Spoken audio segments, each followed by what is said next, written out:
Assalamualaikum warahmatullahi wabarakatuh.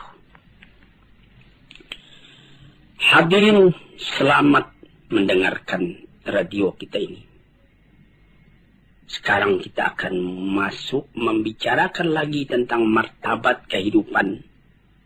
Bagian yang akhir daripada keterangan tentang hidup itu. Hidup yang kekal. Yang menjadi tujuan dari segala kita yang hidup ini. Hidup yang dikejar oleh tiap-tiap orang yang sadar akan arti hidup sendiri. Itu. Orang berlomba menempuhnya. Itu ialah hidup sesudah mati.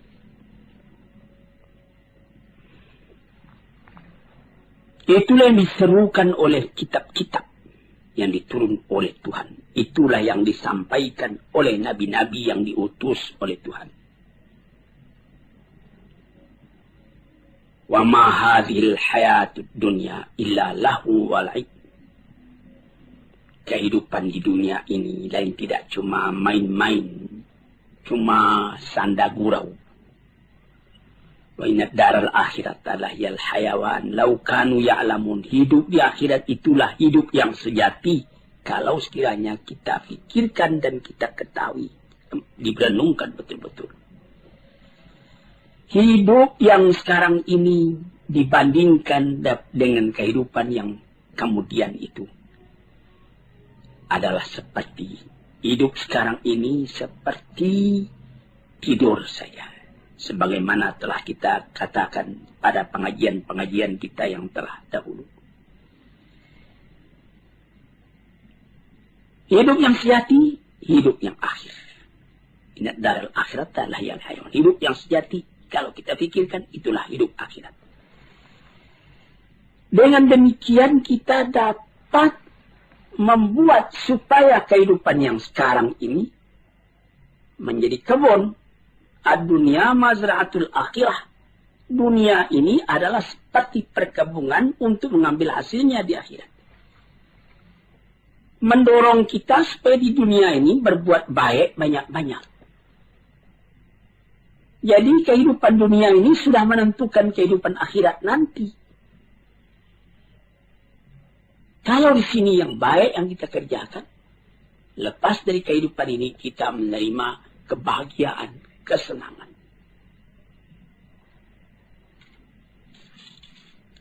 Nabi Muhammad sallallahu alaihi wasallam pernah memisalkan. Apa kata beliau? Mat dunya fil akhirati illa kama yudkhilu ahadakum isbi'ahu fil yami. Falyanzur bima tarja. Kehidupan di dunia ini jika dibandingkan dengan kehidupan akhirat, kata beliau, hanyalah seperti seorang yang mencecahkan ujung telunjuknya ke dalam air, ke dalam laut. Kemudian dicabut kembali. Basah. Basah yang sedikit di tangan itulah yang hidup di dunia ini. Berapa luas lautan lagi? Tidak dapat kita tentukan berapa dalam bertambah luasnya dibandingkan dengan yang air yang tinggal di ujung jari kita tadi. Ada yang katakan juga tanaffasatil akhirah. Hari akhirat itu menafaskan jiwanya. Jadi seperti kita satu di antara nafas itu yang sekian ribu kali kita nafaskan siang dan malam selama hidup kita. Satu kali kehidupan itu ada nafasnya. Seumpama itulah bilangan dunia ini dibandingkan dengan akhirat yang akan kita dapati. Berapa ribu kali sehari. Begitu. Yang sekali itu, itulah hidup. Hidup yang sekarang ini. Maka orang yang pandai memakaikannya, nafas yang sejenak itu dapat dipakainya dengan baik. Dan dia beramal menurut itu. Atau dia menukikkan dirinya masuk ke dalam air lautan. Sehingga basah ujung jarinya. Itulah bagaimana cara membasahi. Bagaimana cara bernapas. Pikirkanlah apabila kehidupan orang yang beriman, orang yang beramal salih di dunia ini merasa lapang, merasa bahagia, merasa tentram. Apa jadinya kalau sekiranya dia telah lepas daripada penjara dunia ini? Bercerai nyawa dengan badan dia masuk ke alam barzakh. Apa perasaan pada waktu itu? Pada lahirnya kelihatan tubuh dimasukkan ke dalam bumi. Asal tanah pulang ke tanah, air pulang ke air. Tapi yang roh itu terlepas dari ikatannya. Seperti kata Suhrawardi, seorang sufi yang besar. Seperti burung di dalam sangkar, dia berkicau, dia ingin keluar. Kemudian sangkar terbuka, burung pun terbang. Sangkar kosong, burung bernyanyi di tempat yang luas. Demikianlah roh apabila keluar dari badan. Setelah mendapat kelapangan di alam barzakh, bagaimana lagi kehadapan di Darun Naim? Di negeri yang indah. Di tempat permakaman yang tidak akan hilang. Apalagi dikatakan bahwa yang jadi inti kebahagiaan di dalam surga Jannatul Naim itu ialah melihat wajah Tuhan. Wujuhu yawma idzin nadirah. Muka pada waktu itu berseri-seri. Ila rabbiha nadirah. Karena pada hari itu kita dapat memandang Tuhan. Tidak ada kebahagiaan yang lebih tinggi daripada itu. Sehingga pernah ditanyakan orang kepada Rabi'atul Adawiyah, bagaimana pandangan Tuhan tentang neraka, tentang surga. Pandangan saya cuma satu, memandang wajah Allah. Dimanapun aku ditempatkan, aku dapat memandang wajah Allah. Itu 1000 kali lebih daripada surga. Sesudah melihat wajah Tuhan, kebahagiaan pagi, kebahagiaan sore, mendengar seruan panggilan dari Tuhan.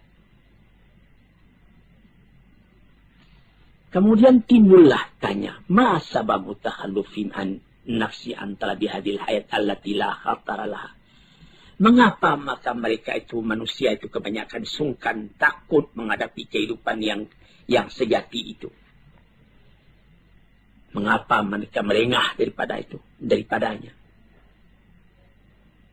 Mengapa maka kehidupan yang ini saja yang banyak diingini orang? Kehidupan dunia ini. Mendaki menurun. Kepayahan, bertambah tua. Rambut pun jadi putih. Gigi pun jadi gugur. Padahal dia cuma seperti khayal, seperti bayangan saja. Apakah karena salah menggambarkannya di dalam hati, atau karena perasaan sendiri telah tumpul, atau karena tidak percaya kepada kehidupan itu, atau karena akal kita sendiri tidak beres, atau karena tertarik dengan barang yang ada di dunia ini yang mesti lepas dari kita. Atau kita yang meninggalkan dia mati lebih dulu, atau dia yang meninggalkan kita. Ibarat berniaga, tidak saja beruntung, rugi pun ada. Dijawab. Apa jawabnya? Ya, sama sekali itu sebabnya. Pertama, karena salah menggambarkan. Yang kedua, karena tidak mau percaya. Yang ketiga, akal sendiri tidak murni. Yang keempat, kita terpengaruh oleh barang yang dilihat. Tidak tahu bahwa penggantinya lebih baik dari ini. Dan sebab yang paling utama menyebabkan kita tidak memilikikan hidup demikian itu ialah dha'ful iman. Lemah iman. Iman ini yang mesti diperkuat. Karena iman itulah yang jadi roh dari segala amalan. Iman itulah yang membangkitkan semangat kita buat bekerja. Mengerjakannya lebih baik. Iman itulah yang mencegah kita mengerjakan yang buruk. Dengan kekuatan imanlah baru terasa wibawa dari pengaruh perintah Allah dan larangannya. Sehingga kita karena iman tadi tidak merasa payah buat mengerjakan yang baik.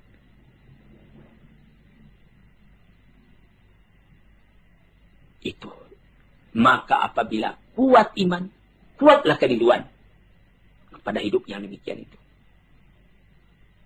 Dan sangatlah hati kita rasa terdorong, didorong oleh iman.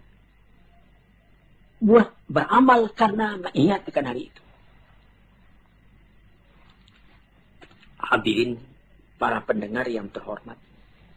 Iman kepada kehidupan yang akhir itu bukan artinya kita menolak hidup.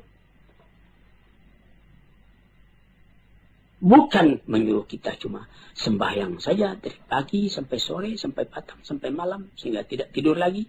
Bukan. Apabila kita bekerja, misalnya bekerja di kantor, bekerja di ladang, bekerja berniaga. Pasangkala itu dengan iman, itu nanti menjadi amal juga buat persediaan kita menghadapi akhirat esok. Misalnya, orang menjadi pegawai negeri. Dipasangnya niat dari hati. Saya menjadi pegawai ini supaya saya dapat menservis pada masyarakat dengan baik. Mencari harta yang halal. Untuk pembelanja rumah tangga saya. Untuk menyekolahkan anak saya. Biar sedikit asal amal saya itu. Amal yang salih. Jadi bekerja di kantor itu pun menjadi amal yang salih. Menjadi pangkal kebahagiaan pada hidup yang kekal nanti itu. Hidup yang sejati itu. Kita mencari makan, berniaga, di kota, di pasar. Itu pekerjaan duniawi, tapi pasanglah niat. Mengapa engkau mencari makan? Karena ada perintah Tuhan di dalam Al-Quran. Kulu min tayyibati ma razaqnakum, makanlah oleh kamu segala yang baik rezeki yang kami berikan kepada kamu. Dengan kata kulu ada perintah, makanlah. Maka segala usaha mencari makan tadi, karena berdasar kepada ayat itu, kita pun berusahalah mencari makan. Dengan niat yang begitu. Sehingga dia menjadi amal kita yang kekal buat akhirat. Atau seperti menjadi saudagar. Apa kata Nabi? At-tajirus saduqu fi zumrati syuhada'i yaumal qiyamah. Orang saudagar yang jujur, tempatnya sama dengan tempat orang yang mati syahid di hari kiamat. Jujur. Ucapannya mudah betul. Tetapi dalam prakteknya, menegakkan kejujuran itu juga satu pengorbanan. Tetapi itu suatu alat untuk membahagiakan kita pada hari akhirat tadi. Atau yang lain-lain. Di dalam Al-Quran banyak perintah. Kulu min samarihi, makanlah buah-buahan itu. Jadi kita disuruh bertanam supaya dapat melaksanakan itu. Famshu fi manakibiha wa kulu min rizqih, berjalanlah di atas dataran bumi, injak bahu bumi itu, makanlah rezeki yang tetapi dari bumi. Jadi segala amalan kita bukanlah artinya saya tidak mau lagi mencari makan, saya mau salih saja. Tidak salih namanya itu. Itulah maksud perkataan Rasulullah, ad-dunya mazra'atul akhirah. Dunia itu adalah satu mazra'ah, satu kebun yang akan kita ambil hasilnya nanti di akhirat. Sebab yang kedua menjadikan kita lengah. Tidak ingat itu. Kita pandang hidup itu cuma yang sekarang ini juga. Karena kelalaian sudah masuk ke hati kita. Lalai itu sama dengan tidur. Lalai, ghafalah hati kita itu tidur hati. Sebab itu banyak kita lihat orang yang matanya nyalang tapi hatinya tidur. Lain dengan Nabi. Matanya tidur tapi hatinya nyalang. Yanamu ainuhu wala tanamu ainuhu wala tanamu qalbuhu. Matanya tertidur tapi hatinya tidak. Terbalik dengan kita. Mata nyalang tapi hati tidur. Dibangunkan. Tahsabuhum aiqadhan wa hum ruqud. Disangka mereka itu bangun padahal dia tidur. Yang demikian itu menutup akan kesadaran hati. Sehingga sama dengan tidur malah dekat kepada mati hati. Fa innal qalba idza qawiyat fil hayatu la yanamu idza namal badan, katanya. Hati itu apabila hidup dengan kuat, kata orang sekarang menghayati, hati itu menghayati, dia tidak akan tidur walaupun badan tidur. Cobalah perhatikan. Orang yang biasa sembahyang tahajud tiap-tiap pukul 3 atau setengah 4 pagi sebelum waktu subuh datang. Walaupun dia baru tertidur matanya pukul 2, namun dia waktu dia biasa sembahyang itu, sembahyang tahajud tadi pukul setengah 4, pukul 3. Dia sendirinya bangun. Walaupun dia sebentar cuma tidur.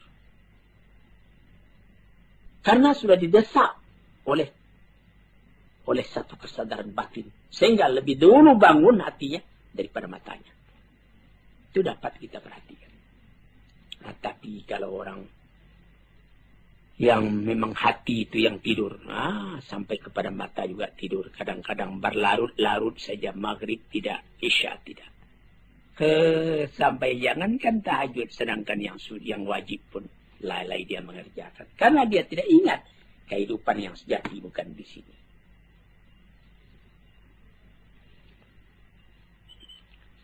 Oleh sebab itu maka hidup yang sempurna itu telah dituntunkan oleh Nabi kita sallallahu alaihi wasallam. Bagaimana? Waliman ahyallahu qalbahu bi mahabbati wa itba'i risalati ala basirin min dzalika bihasbi nasibihi minhuma. Yaitu orang yang dihidupkan Allah hatinya. Bagaimana Allah menghidupkan hati? Dengan perasaan cinta kepada Allah. Kalau cinta kepada Allah, in kuntum tuhibbunallah fattabi'uni, kata Rasul.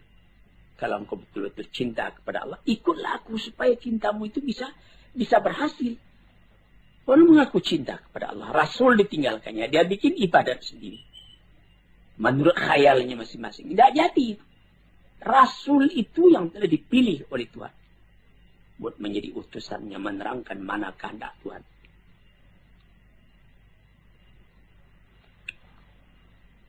Maka kelalaian atau kesadaran, keduanya itu ada dalam panca indera kita, ada dalam akal dan hati kita. Kesadaran hati atau kelalaian hati sama juga dengan kesadaran badan atau kelalaian badan.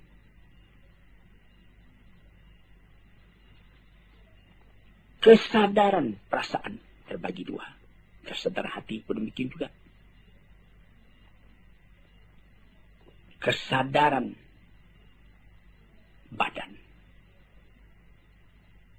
atau kesadaran perasaan itu menembuskan dalam jiwa tiap-tiap. Tidak ada terdengar perintah, tapi ada kesadaran dalam batin. Dia bangun mengerjakan perintah itu.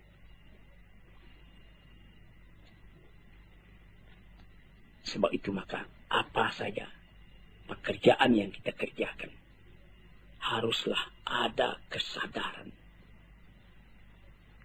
Orang dalam kata-kata sekarang ini, kata modern sekali, menghayati.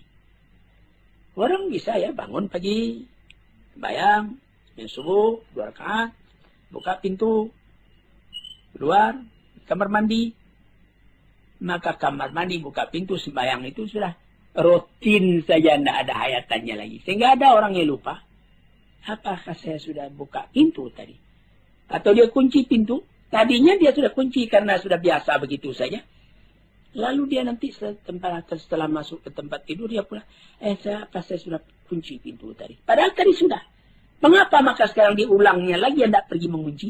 Karena dari tadi itu dia tidak sadar bahwa dia telah mengunci. Cuma kebiasaan badannya saja. Nah, celaka kalau beribadat juga seperti itu. Sampai orang lupa, saya sudah sembahyang tadi.